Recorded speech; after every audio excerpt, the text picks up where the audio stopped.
What matters is that Joan believed them, and she believed them so strongly. Okay, no. See, this is the more adult and kind of boring way to teach you about Joan of Arc, so how about I give it a try? Just a fair warning, my drawings are not that great, so just bear with me. Alright, here we go.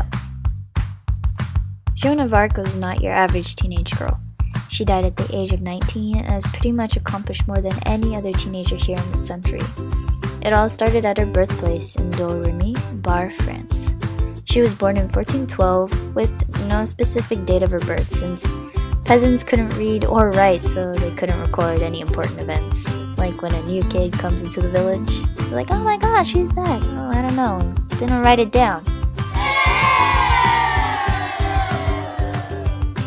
She began to hear voices in her head once she turned 13. These voices told Joan what to do, and the more she listened to them, the more she was convinced that she'd be given a special task by God himself. As time went by, the voices continued to stay in her head. At about the age of 16, the voices told her to do the unthinkable. Lead the French army to kill the English. Now, in any person's choice of words, they would have been like, what?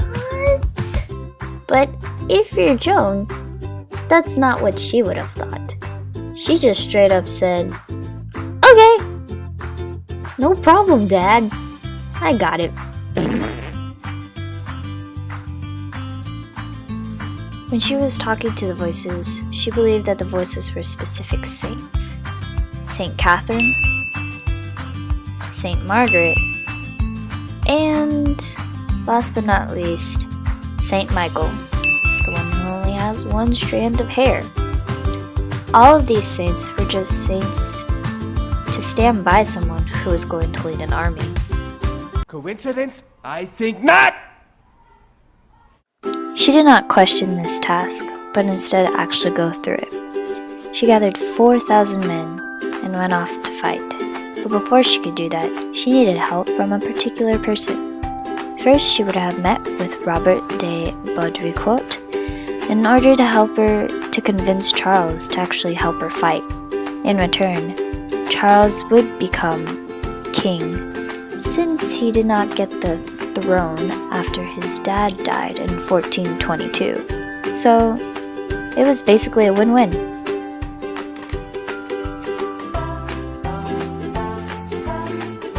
This was a big transition for her since she had to cut her hair and basically look like a man. Just like Mulan, except she's not Asian. Many people disliked her because she didn't follow the rules of being a medieval woman.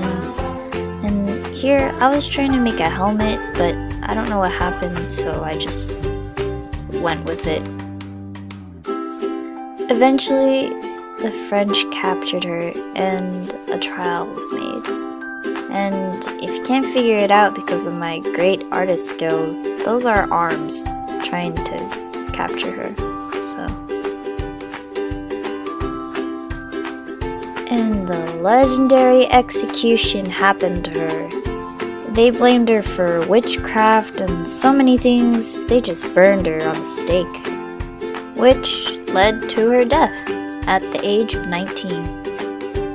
And then, after her death, Pope Benedict XV declared her a saint on May 16, 1920.